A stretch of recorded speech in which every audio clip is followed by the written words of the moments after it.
Good morning, Michael here. And just yesterday I was at the park and one of my friends asked me if I knew that man who was walking around the park. I said no.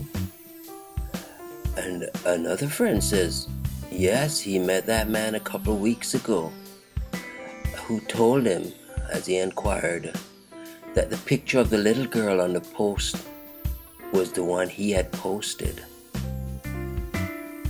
And that he really came to the park and could have been our imagination, but the man walking looked like he himself was lost. And also, my son came to me yesterday and asked me, geez, Mom's been gone a long time. Wonder what's happening? I said, really, if you have a concern, why don't you pick up the phone and call her? And he did. And later we were able to explain to him, because he's Mr. Independent, doesn't like people checking up on him. So that's why we call you when we don't see you, because we have concerns. And how gladdened our hearts are when we see our families, our children, when we haven't seen them for a while.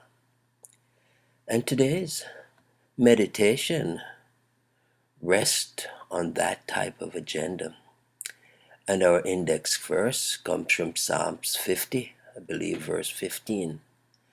And so we're going to read Psalms 50 firstly. Psalms 50. And it's subheaded, God Himself is Judge. Verse 1. The Mighty One, God the Lord, speaks and summons the earth from the rising of the sun to its setting. Out of Zion, the perfection of beauty, God shines forth. Our God comes. He does not keep silence. Before Him is a devouring fire. Around Him, a mighty tempest. He calls to the heavens above and to the earth that He may judge His people.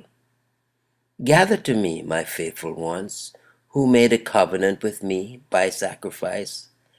The heavens declare His righteousness, for God Himself is judge. Selah. Hear, O my people, and I will speak. O Israel, I will testify against you. I am God, your God. Not for your sacrifices do I rebuke you. Your burnt offerings are continually before me. I will not accept a bull from your house or goats from your folds. For every beast of the forest is mine, the cattle on 1,000 hills. I know all the birds of the hills, and all that moves in the field is mine. If I were hungry, I would not tell you, for the world and its fullness are mine. Do I eat the flesh of bulls and drink the blood of goats? Offer to God sacrifice of thanksgiving, and perform your vows to the Most High, and call upon me in the day of trouble. I will deliver you, and you shall glorify me. But to the wicked God says, what right have you to recite my statutes, or take my covenant on your lips? For you hate discipline, and you cast my words behind you. If you see a thief, you are pleased with him, and you keep company with adulterers. You give your mouth free rein for evil, and your tongue frames deceit. You sit and speak against your brother, and slander your own mother's son. These things you have done, and I have been silent. You thought that I was one like yourself, but now I rebuke you and lay the charge before you. Mark this then, you who forget God, lest I tear you apart and there be none to deliver.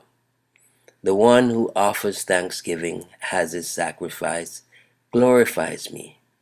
To one who orders his way rightly, I will show the salvation of God. Yep.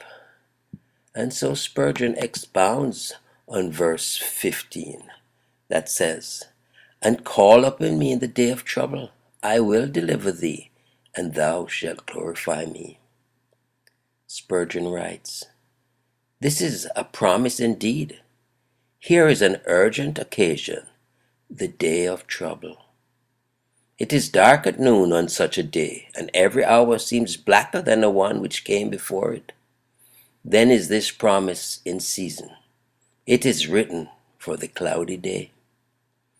Here is condescending advice. Call upon me." We ought not to need the exhortation. It should be our constant habit all the day and every day. What a mercy to have liberty to call upon God. What wisdom to make good use of it. How foolish to go running about to men. The Lord invites us to lay our case before Him, and surely He will not hesitate to do so. Here is a reassuring encouragement. I will deliver thee. Whatever the trouble may be, the Lord makes no exceptions, but promises full, sure, happy deliverance. He will Himself work out our deliverance by His own hand. We believe it, and the Lord honors faith. Here is an ultimate result. Thou shalt glorify me, and that we will do most abundantly. When He has delivered us, we will loudly praise Him. And as He is sure to do it, let us begin to glorify Him at once. God be praised. Thank God for the Word. Well, hope you enjoyed the reading of the Word. Remember, Jesus is Lord. See you next time. Michael here.